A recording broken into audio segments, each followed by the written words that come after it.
Hi guys, Chris and Adam, East Coast Parade.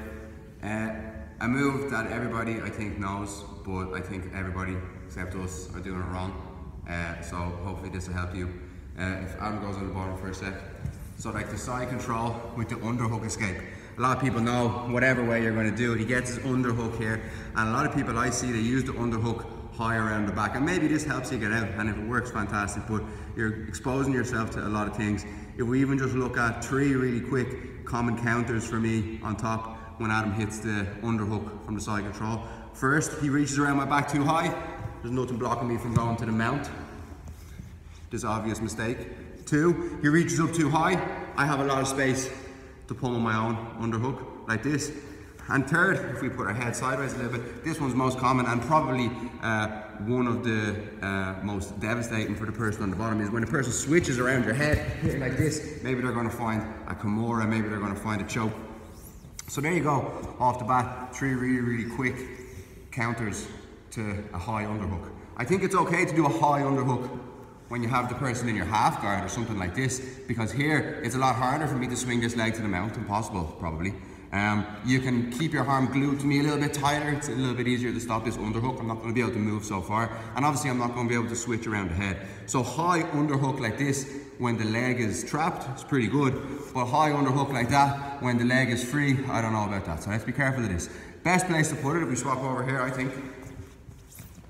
So we should then put the feet here. When I use my underhook, instead of reaching around the back, we need to slide down, open hand, and we need to try to grab this shin. So I think about it like I'm wrestling, single leg takedown. I'm gonna reach around the shin and I'm gonna try to pull Adam's leg close to me, as tight as I can. From here, we can put it between the legs, we can go to the other guy, but using the underhook here on the shin, as opposed to here on the back. If we go top to bottom again. So now if we ask Adam to do that to me, if he makes the underhook here on the shin, here, look at the 3 counters. First one, I'm gonna try to go to the mount. Because of the way he's holding my leg, his bicep is pushing my knee to the floor in front of him. That's going to be a detail for Adam in this position. He's holding his hand on my shin, his bicep on my thigh, and if I try to bring my knee up and over, he's using his hips and his arms to force my knee in front. So no mount. Let's look at me trying to put the underhook. Because his arm is closer to him and closer to my leg, very difficult for me to get an underhook. And in the time I'm trying to get the underhook, Adam's tipping away, he's putting it between his legs. I'm sure you guys are familiar, he's building to his knees and he's maybe trying to take me to the side control. And then thirdly, and I think most importantly, if we spin this way, the switch. So he reaches for the underhook, he grabs the shin. Very hard for me to get around his head, because you guys can see Adam is keeping this foot close to him, puts a lot of pressure on my hip and my knee and forces me back. If I'm a little bit stronger than him and maybe I am able to get away from his hips, no problem. He just needs to bring his hips towards me. So very difficult for me to go around the head. Very difficult for me to go back to the mount. Very difficult for me to put my own underhook. And very easy to do as well. Something else you might get caught with from the underhook is a darce. Very common, he reaches up around the back, person's able to start feeding for a darce here. Not so effective in the gi as it is no gi, but the principle is the same. The darce is going to be a lot harder to do when you make this grip on the shin as well. It's going to be less space for me to feed the arm. It's going to be harder for me, I think a good detail for finishing the darce without getting too deep into this. Now if you put the head sideways, the arm that's around my back here, Adam's one, when I'm darcing it, I need to get over it and under so that it's in front.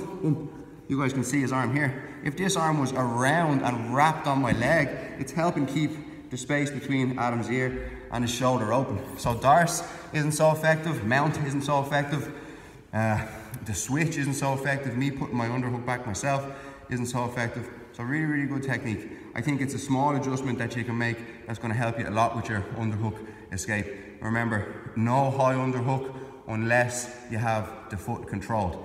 Just finally on this, once you do use your underhook on the shin to pop this between the knees, off you go, reach around the back all day. No mount, no switch.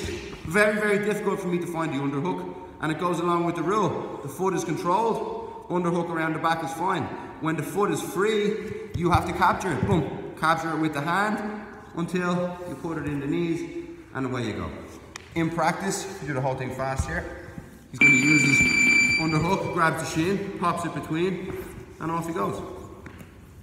Big detail that I was missing in my training for a long time, and in my teaching too. I probably would have been teaching that escape, the underhook escape.